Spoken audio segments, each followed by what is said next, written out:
Science fiction and androids go together like chocolate and peanut butter. They're two great tastes that taste great together, for those of you familiar with old American candy commercials. Obviously, in most cases, androids and humans don't get on very well. Half an hour of alien isolation will prove that.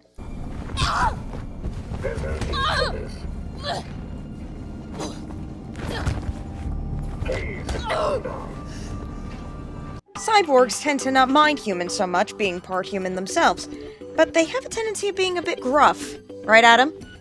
I never asked for this. But how close are we to needing to accept these creations in our everyday lives? There are some machines we have already embraced. I mean, you're watching this video on one, technically. I'm talking about the kind that are decidedly more human, but I'm getting a little ahead of myself. As I do in these videos, I'll get the boring crap out of the way, and then get to the really cool stuff. And I promise you, I'm gonna be telling you about some seriously cool shit.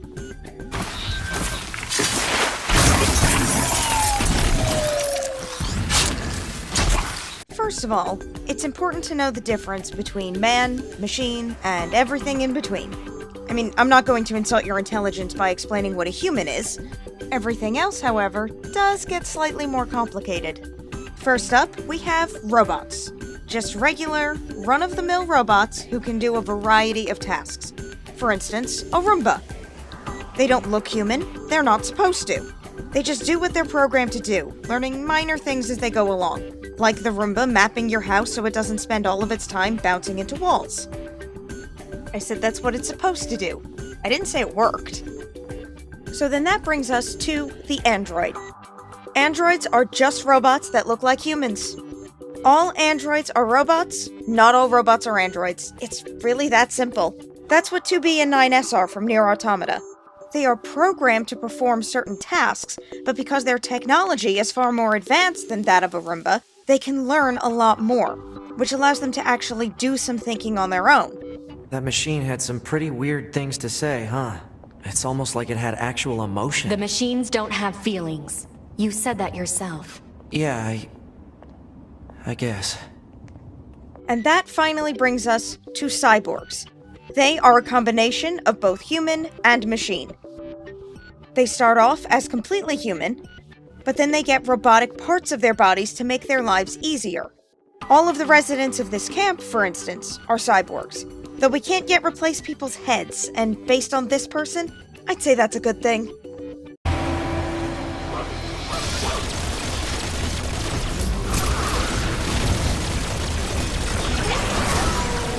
As promised, the boring definition crap is done. Now we can actually dig into the meat of this video. The reason I had to include those definitions at all is because we have all of those things in our real lives. And then there are things that fit into multiple categories, because nothing in this world is easy. We'll start off with the actual androids that are starting to populate our Earth. Meet Sophia, a real-life android and actual citizen of Saudi Arabia. In other words, she is legally considered a person by the government. Technically speaking, she probably has more rights than a homosexual. And wouldn't it be interesting if she one day came out as a lesbian? But I suppose the real question here is, how lifelike is she really? I mean, she does look relatively human, add a few cosmetic changes like hair, and she could probably fool people. She can recognize faces and determine what you're feeling based on your expression. She can also recognize hand gestures, and just in case science fiction is correct, maybe don't flip her off. She will remember, and you will suffer. What I find to be the most impressive, though, is she is capable of holding an actual conversation. She knows what you say, and can answer appropriately, or even make a snide comment. That is astounding, considering Alexa has yet to understand a single thing I've ever said. There's still a lot of things that Sophia cannot manage on her own that require human interference. They're still improving her all the time, but she cannot really think for herself yet. So there's still a long way to go, but it's still amazing to think that she even exists at all. There is another similar android as well, who will likely soon become even more famous than Sophia. Everyone, this is Erica. Erica, this is everyone. I just assume she can hear me through the internet, and I'd like to be polite. While Sophia has mostly been used as a marketing tool and a way to promote women's rights over the years, Erica has had a very different career path. She's less of an activist and more of an entertainer. She's been a news anchor in Japan, and she is soon to have a starring role in an actual movie. It will, of course, be a science fiction story and have a $70 million budget. Honestly, considering they are using one of only 2 androids being capable of pulling this off, I think the budget is surprisingly low. Though I can think of a few actresses who have the emotional range of a robot. So I say cast Kristen Stewart and call it a day. The only question I have is, from what I can see, Erica is only capable of moving some parts of her body. Her neck, head, facial features, and hips seem to be all that she can move as of right now. So it'll be interesting to see if that will be incorporated as part of the movie, or if they're working on getting her to walk. There are walking robots, and ones that can climb stairs even, so the technology is available. Mind you, we can't get a slinky to go down the stairs without rolling down half a flight. So let's hope that the technology that exists is a little more reliable than that of the humble slinky. But depending upon what the plans are for this film, it could be fun to see, or it could be an absolute train wreck. But how will we know the world is ready until we try? So I still think we're quite a distance away from having the fighting androids like in Nier Automata, or the robotic slaves of Detroit become human, which Sophia endorsed as a little fun fact. But androids are actually a thing in this world, and though the progress will be slow, this is an inevitability that we will have to accept. If you want my opinion, they are bound to be better than actual humans, so I'm all here for this. Maybe they can be better people than people. After 2020, I think it's worth a shot.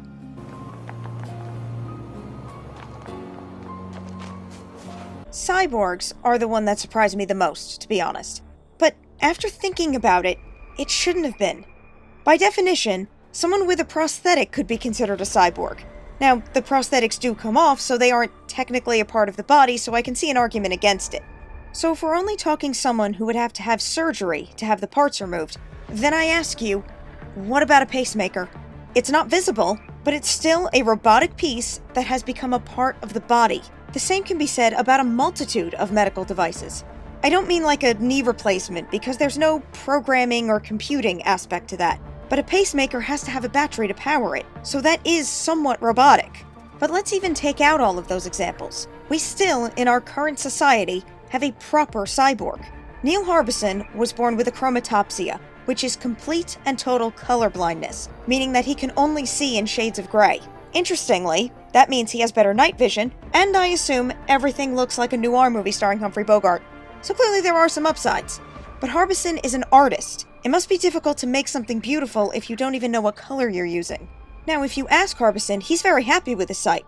But there's no doubt being able to know which color paint to use would be incredibly helpful. So he's done something about it. That antenna that you see on his head is actually attached to an implant on the brain. The antenna can sense color and vibrates on the skull, which is then translated into a sound that Harbisson can hear. That sounds more unpleasant and painful than it actually is, I'm sure. So basically, he can hear colors. And I know that sounds weird, but it's actually not as crazy as you might think. There is a condition known as synesthesia. The definition basically explains it, but it means that there are people that can feel sights or see sounds. A certain note or word could cause them to see a flash of color. As you can imagine, this could actually be quite useful.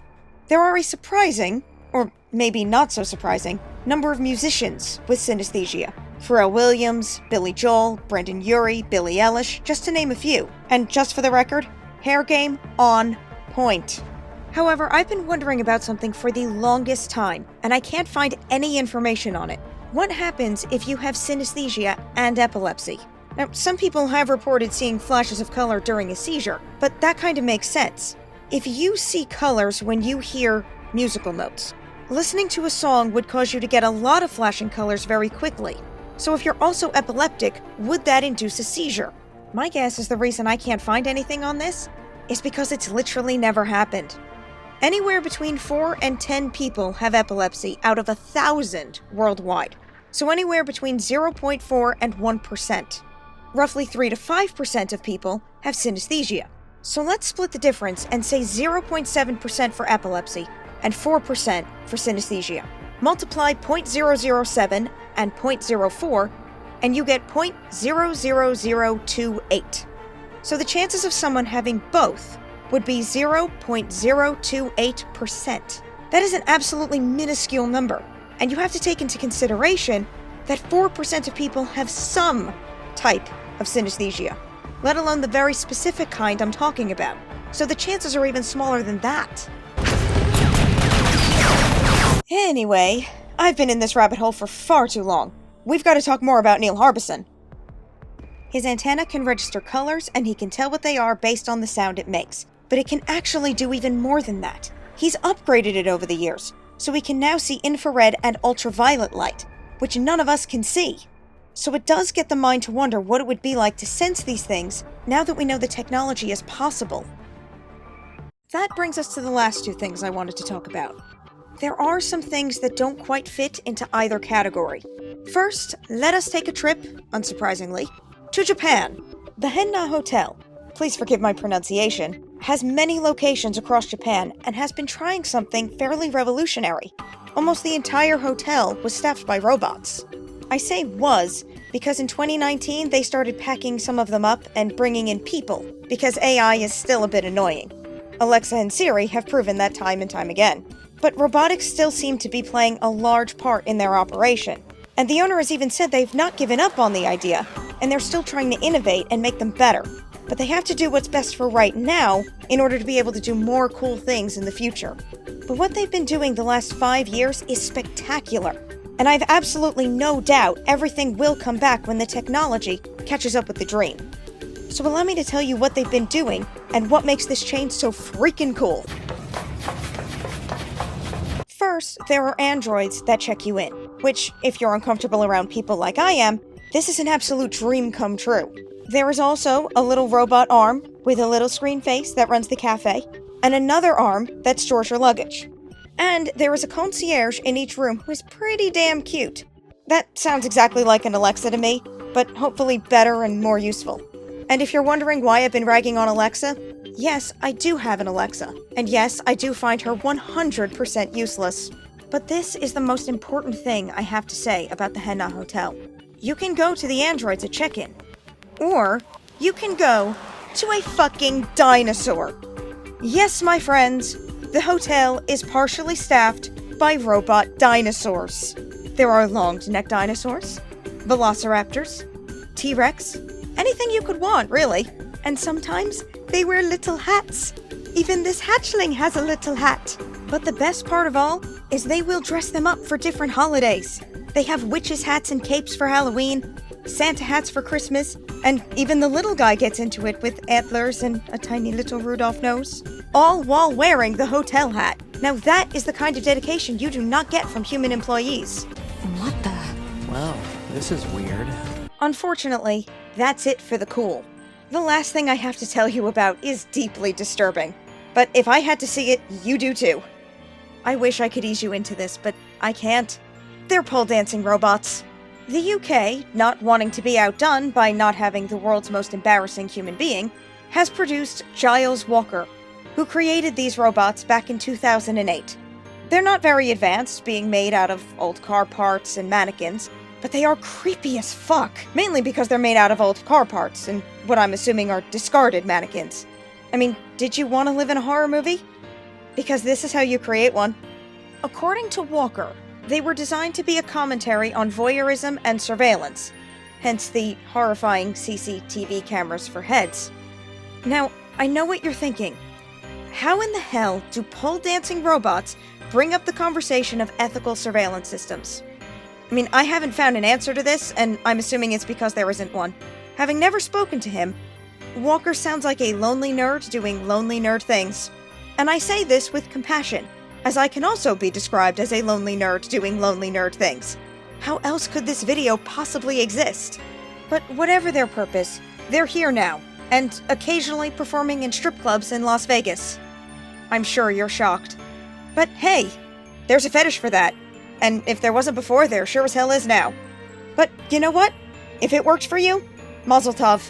There's no kink shaming here. But all of this begs the question, can you slut shame a robot?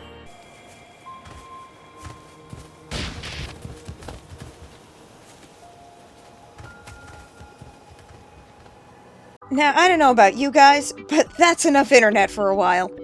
I have shown you the androids and cyborgs that exist, gyrating robots, and dinosaurs in adorable little hats and outfits.